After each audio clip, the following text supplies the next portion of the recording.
வணக்கம். வரும் நவம்பர் மாதம் 2025 துலாம் ராசிக்கு எப்படி இருக்கும் என்பதை பார்க்கலாம்.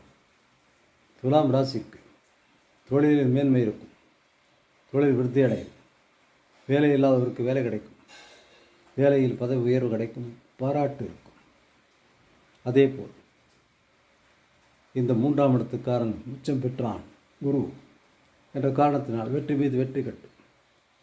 எல்லா விஷயங்களும், சிறு விஷயங்களிலிருந்து பெரிய விஷயங்கள் வரை எதுவாக இருந்தால் தொடர்ந்து வெற்றி கொடி நாட்டலாம். சற்று குழந்தைகள் விஷயத்தில் மட்டும், பூர்வீக விஷயத்தில் மட்டும் கவனம் செலுத்த வேண்டும். 5இல் இருக்கும் ராகுவால் சில தொல்லைகள் வரலாம். மற்றபடி அவர்கள் இருக்கும் சனியால் சாட்டர்ன் இந்த 6 என்று சொல்லக்கூடிய வியாதிகள் தீரும், ஆரோக்கியம் மேம்படும், அருமையான பணவரவு இருக்கும். தனஸ்தானத்தை குரு பார்க்கும் காரணத்தால் மிக அருமையான பணவரவு இருக்கும் என்பதை நம்பலாம். அதேபோல் 9ஆம் இடத்தை 8ஆம் இடத்தையும் பார்க்கிறார் என்கின்ற கணக்கில் நிச்சயமாக இவர்களுக்கு எந்த விதமான ஆபத்துகளும் நீங்கிவிடும்.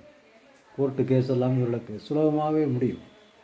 இவர்களுக்கு 10ஆம் இடத்தில் குரு நிச்சயமாக பதவி சம்பந்தப்பட்ட விஷயங்களில், பிரயாணம் சம்பந்தப்பட்ட விஷயங்களில், வீடு வாகனம் படிப்பு சம்பந்தப்பட்ட விஷயங்களில் வெற்றியே தர காத்திருக்கிறார். எனவே நவம்பர் மாதம் இவர்களுக்கு வீடு மனை வாகனம் படிப்பு வேலை, மற்றபடி இவர்களுக்கு கடன் சம்பந்தப்பட்ட விஷயங்களிலும் நன்மையே நடக்கும். கடன் கேட்டால் கிடைக்கும், அல்லது கொடுத்திருந்த கடன் வசூலாகும். அதேபோல் வெற்றி கிடைக்கும். உறவினர்களுடைய சம்பந்தமும், உறவினர்களால் நன்மையும், உறவினர் வருகையும், அதனால் மகிழ்ச்சியும் நிச்சயமாக இருக்கும். இவர்களுக்கு இந்த மாதிரியான வகைகளில் இந்த துலா ராசிக்கு இந்த நவம்பர் மாதம் மிக நன்றாகவே இருக்கிறது.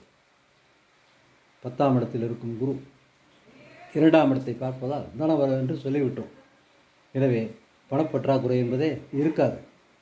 10இல் குரு பதவி போய்விடும் என்று அஞ்ச வேண்டிய தேவையில்லை. நன்றி, வணக்கம்.